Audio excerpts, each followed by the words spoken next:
What's up, everybody? Emceemur here. I'm having a fantastic day, and I hope you are too. It's time for another fantabulous Murcast event, and today we're taking a look at the Borderlands 3 trailer. I'm sure a lot of you have taken a look at it. I'm excited with what I'm seeing here. Who wouldn't be? I mean, it looks phenomenal. There was absolutely no chance that it wouldn't look phenomenal. It's what you see is what you get. It's Borderlands. Borderlands has given us so much. And you know, without a doubt, this is a day one purchase and something that you can just buy straight out and know that you're getting something that you are absolutely going to love. Again, it looks phenomenal. But there are questions to be asked. Not whether or not this is worth getting or not, but just what's going to happen as far as the release of this thing. There's so much talk about games coming to Switch when they come. And that's strange to me, because if Switch is really all that and it's running with the big boys, and by the sales numbers it is, we have to talk about this all the time. Is that game going to come to the Switch? Is this game going to come to the Switch? Because we don't even know if it's going to run on there. But in this case, there's not a whole lot to ask there. Borderlands would obviously be a great fit for the Nintendo Switch. And there's probably a lot of people out there that have gone with that system. It's their system, and they're going to want to play this. I know there's been talk in the past of, past Borderlands games coming to it. I don't think they've ever, got anything going on that. But this is going to be a major game here. This game is going to sell big time. And I can't imagine it not being available on all systems if it can be. It's not like we haven't seen 2K games on Switch before. I mean, we've got 2K basketball. And, we're going to have sports on there, something with a heavy online element, but we can't have something that is its standalone, single player, just fantasticness. That doesn't make any sense. I don't see any reason why this game could not run flawlessly on the Switch. It would just have to be that they just don't want to do that right now, or they don't want it on there. And there's no reason for that, because Borderlands is fantastic. Again, what you see is what you get. You know what you have here. It's the looter shooter of all looter shooters. It's the mother. I mean, it wrote the book on all that. The loot system in Borderlands, if nothing else, is what keeps you coming back. And we know that. That's common knowledge. It wrote the book on it. The color coding, the way the customization goes. I mean, that has transcended so many first-person and third-person looter shooters out there. Again, they wrote the book. It's law. That's how it works, And honestly, it's a neat thing, because you go into any other game and you're like, oh, well, it's like Borderlands. So that's, you got to have this. I just got to wonder if that's going to be done. But that's just a real broad question to ask. Is it coming to Switch? No, that's not the only question. Looking back at what we just talked about with CTR in our last Murcast, it's how it comes, if it comes. Let's talk about that for a minute. If it comes to Switch, I don't want it to show up 6 months after the launch, okay?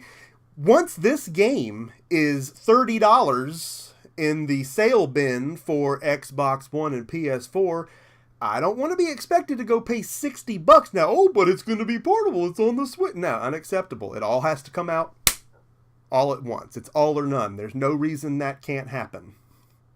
And if it can't happen, then you have to observe the going rate. That's only fair, okay? That's only fair. Because at that point, people, I don't want to pay $60 for it if I can pay $30 for it. There would be literally no reason to do that. So the question is how it comes out, if it comes out, all right? They're telling us we're going to see more on April 3rd. I mean, good to know, and I don't know, that's going to be more of the game. I don't think more of, it coming out somewhere else. And the time has never been more right to go back and play some old Borderlands. I know I've got tons to catch up on Borderlands. I never even played the first one. I played, a good bit of the second one. Never got around to the pre-sequel, so I've got a lot of work to do on that. But Borderlands Game of the Year edition comes out. Only at GameStop for whatever reason, but that's fine. $29.99. Here we are again talking about realistic price points. I mean, some might say that that's high, and I've heard a lot of people talking about how they just didn't really get into the first one as much, and okay. But I mean, if this is a remastered deal and this is on current gen, I think it would be nice to take a look at, and for a launch price, I think that's a realistic price point. Can't expect it to be too much less than that. But that would have been a great time to pull Borderlands onto Switch. That should have been on there. That would have been a great time to put that on there, put 2 on there, and go ahead and get some action building up on that. And I don't know. Apparently that's just not happening. I've read all kind of different things, and you got to take it all with a grain of salt, because I don't know what's what and what's hype and what's just talking. But, apparently they just haven't come to terms on that. Gearbox does some amazing stuff. They do. Battleborn was probably the last major thing that I did from Gearbox that I was surprised didn't do very well and ended up having to go free to play so quickly. But there again, it's like Borderlands. I mean, it's got that look to it, and that's what keeps you coming back. And you know, I kind of lost a little faith there when that game in particular didn't do well. And granted, it's a completely different genre when you look at it that way, but you know, it name dropped the whole Borderlands thing, and I just assumed it was going to do better than it did. But I digress. We know Borderlands 3 is going to be fantastic, but we just still have questions to ask. You know what I mean? We still have questions to ask.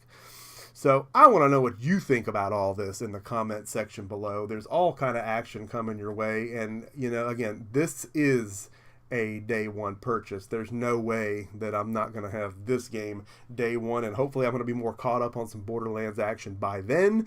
We can take a look at this thing day one, stream some of it, have what we want done, and you know, I'm excited about that.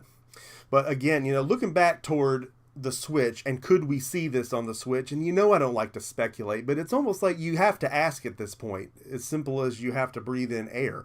Why are some of these games that would really be great fits for the system not coming there? And why would we not see 2 in this re-release of 1 in a Game of the Year format on the Switch? It just seems like a no-brainer. I hate to use that because that's cliche as it comes, but it really isn't. Why would you not have that? And if we did, again, hypothetically, it has to hit the system the right way. The price points have to be right, and they never are. It always, oh, now it's on Switch, but it's $60. No, it can't be. First of all, because you know how many Borderlands games I go through here in the Mer Cave? No wonder I haven't had a chance to play them. All they leave before I get to play them. They turn and burn. I get so many copies of Borderlands and Borderlands 2. They're coming out my ears. I probably got 3 or 4 just loose discs in my storage back there, and I don't even know it.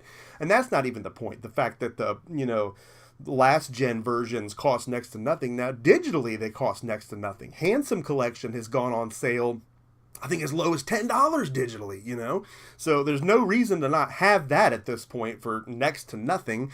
And Borderlands 2 itself, arguably the greatest thing out of all of this, out of the whole franchise, went free to play at one point, if I'm not mistaken, on 360, because I know I've got it digital now and I don't see my physical copy anymore, and that's what that means. I do a Mer switcheroo. I get the free copy, I sell the physical media while it still sells something, pocket the difference, and I don't mind because I'm not that big of a collector for current gen stuff.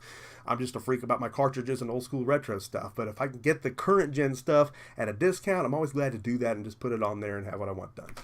So something to think about. You can't come out with that game now and say $60 just for have it portably, because there's just no reason to do that. And it's already been portable. They had a whole Vita package, you know, at one point. So I don't know. I'm just kind of letting some thoughts fly out here. But what do you think about this? Should they even bother?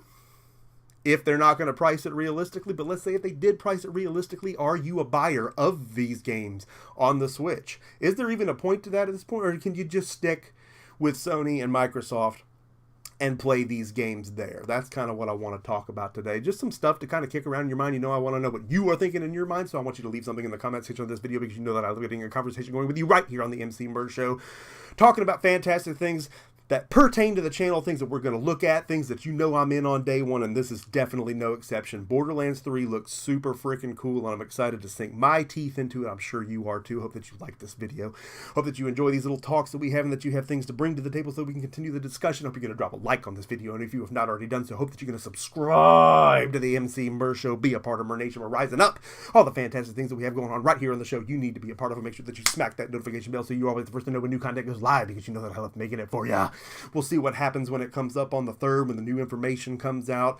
We may talk about it then. There may be more things to discuss, but until then, Emceemur signing off for this fantabulous Mercast event, and I will see each and every one of you again next time.